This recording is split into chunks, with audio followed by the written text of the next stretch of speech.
Hi friends, இது வந்து பார்த்திங்கன்னா எலுமிச்சம்பழம் மரம். இந்த மரத்தை வந்து பார்த்திங்கன்னா நம்ம வந்து சின்ன மாடி தோட்டம் இருக்கிறவங்க வந்து இந்த மாதிரி வந்து போட்டுக்கலாம். இல்லை அப்படின்னு பார்த்திங்கன்னா இந்த டப்பை வந்து பெருசாக வந்து செலக்ட் பண்ணிக்கோங்க. செலக்ட் பண்ணிவிட்டு நம்ம லெமன் இருக்கு இல்லையா, அந்த லெமன் வந்துட்டு ரெண்டாக கட் பண்ணிக்கோங்க. விதை வந்து கட் ஆகக்கூடாது, ஓகேங்களா? விதை கட் ஆகாமல் ரெண்டாக வந்து கட் பண்ணி எடுத்துகிட்டு அந்த விதையோட மேல் தோல் வந்து வலுவலுன்னு இருக்கும், ஓகேங்களா? அதை வந்து உரிச்சிட்டு இந்த மாதிரி வந்து நட்டு வச்சிங்கன்னா இப்போ குட்டியாக இருக்குது பார்த்தீங்களா? இது வந்து இப்போ தான் போட்டது, ஒரு 1 வீக் இருக்கும். இது இந்த சைடு ஒன்று குட்டியாக இருக்குது. இதை நம்ம கடையெல்லாம் வந்து போய் 200-300 ரூபாய்க்கு வந்து வாங்க வேண்டாம். வீட்டிலேயே வந்துட்டு அழகாக வந்து நம்ம வந்து லெமன் மரம் எப்படி வளர்க்குறதுன்றது தான் இப்போ வந்து.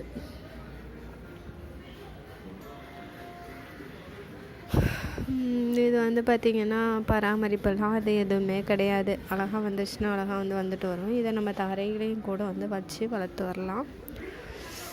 இந்த பார்த்திங்கன்னா கீழே போகும்போதே வந்து இந்த மாதிரி வந்து எல்லாத்தையுமே வந்து கட் பண்ணி விட்டுறணும். கிளை எல்லாத்தையுமே வந்து கட் பண்ணி விட்ருங்க. அப்போ தான் நல்லா நீளமாக மேலே போயிட்டு நல்லா வளரணும். இல்லைன்னா கீழே ஃபுல்லாகவே படர்ந்ததுன்னா இது பார்த்திங்கன்னா முள் மரம். இது பார்த்திங்களா, முள் எல்லாமே கீழே எல்லாமே படர்ந்துடும் ஆகிடும். அப்பப்போ வந்து கட் பண்ணி விட்டுக்கிட்டனால நிறைய தளிர் விடும், சூப்பராக வளரும். இதுக்கு பராமரிப்புன்னு பார்த்திங்கன்னா எதுவும் கிடையாது. அப்பப்போ நீம் ஆயில் மட்டும் கொஞ்சம் சின்ன செடியாக இருக்கும்போது ஸ்ப்ரே பண்ணுங்கள். பூச்சி தாக்குதல் வரும். அதனால் காய் வந்து நிறைய பிடிக்கணும் அப்படின்னு பார்த்திங்கன்னா தூர்க்கடியில் வந்து மரம்னால கொஞ்சம் அதிகமாக மஞ்சத்தூள் பெருங்காயத்தூள் வந்து போட்டு விடுங்க. இப்போ இது வந்து பார்த்திங்கன்னா இந்த செடியில் வந்து 2 விதை வந்து வச்சுருக்கேன் நான். கொஞ்சம் பெரிய ட்ரப்பு இருக்கிறதுனால இன்னும் அப்படி இருக்குது. இது வந்து பார்த்திங்கன்னா அதிகமாக வந்து மணல் வந்து மணல் எல்லாம் தேவைப்படும். மழை பெஞ்சனால தண்ணி வந்து அது இருக்குது, அழகாக இருக்குது. இப்போ வந்து பார்த்திங்கன்னா நம்ம அடுத்த ஒரு செடியை வந்து பார்க்க போகலாம். இது வந்து அவ்வளோதான்.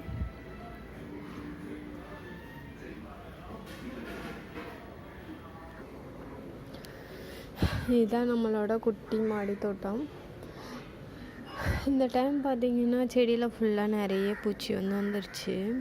அதனால் வந்து இங்கே அளவில் அதுவும் இல்லாமல் எலி தொல்லை.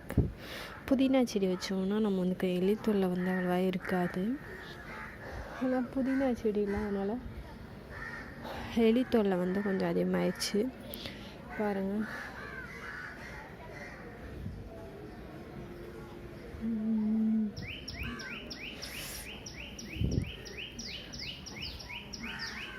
அது என்னென்னு பார்த்திங்கன்னா பக்கத்து வீட்டில் மாமரம் எவ்வளோ நிறைய பூத்துருக்கு இந்த வருஷம். செம்மையாக காய்க்கும் போல்.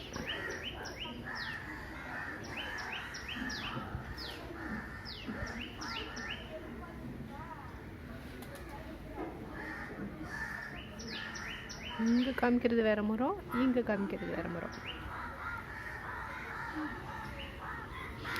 மிளகா செடி எவ்வளோ பெருசாக இருக்கு பாருங்களேன். மரம் மாட்டா எவ்வளோ உயரம், இப்படி ஒரு 3 அடி இருக்கும் போல். இது எல்லாமே மிளகா செடி.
இது வந்து பருப்பு கீரைல அது.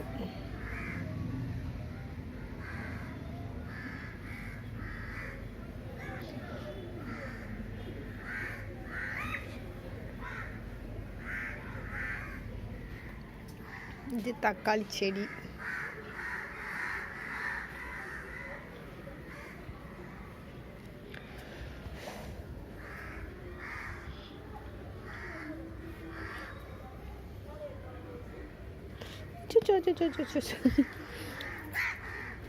கீழே விழுந்துருச்சு.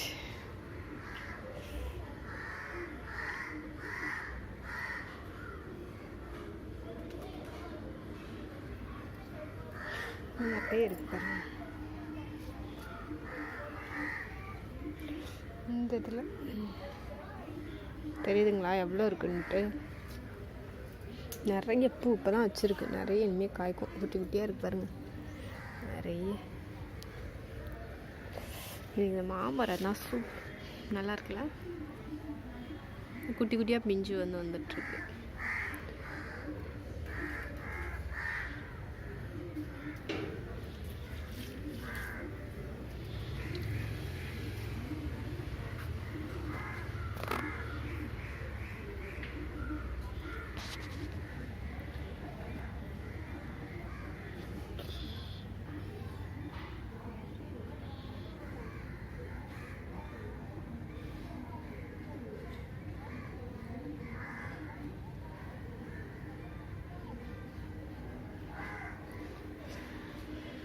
அவ்வளோதாங்க. அந்த சைடு பார்த்திங்கன்னா கொஞ்சம் இருக்கும். இது பார்த்திங்கன்னா குப்பைக்கீரை. இது ரொம்பவுமே நல்லது. இப்போ மழை பெஞ்சதுனால கொஞ்சம் நல்ல பச்சை பசேன்னு நிற்குது. நம்ம என்ன தான் தண்ணி ஊற்றினாலும் மழை பெஞ்சால் மட்டும் செடி அவ்வளோ ஒரு பச்சை பசேன்னு இருக்கும். நாளைக்கு இதை பறித்து வந்து நல்லா கீரை சாம்பார் இருக்கலாம்னு நினச்சிட்ருக்கேன் நான். ரொம்ப சூப்பராக இருக்குது பாருங்கள். இது பார்த்திங்கன்னா பொன்னாங்கண்ணி, சிவப்பு பொன்னாங்கண்ணிக்கிறல்ல அது.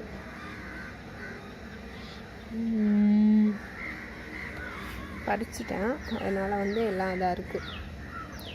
காக்கா நல்லா கத்துது. மழை வரப்போகுது போல். பூனை. இந்த பூனை தொலையும் எலி தொலையும் தாங்கலை.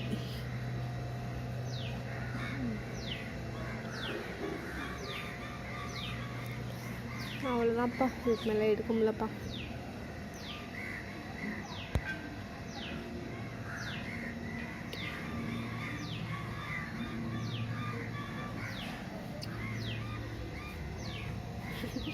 நேற்று பறிச்சேன். எல்லாம் பூச்சி வந்துச்சு. எறும்பு சாப்பிட்டுட்டு போகுது.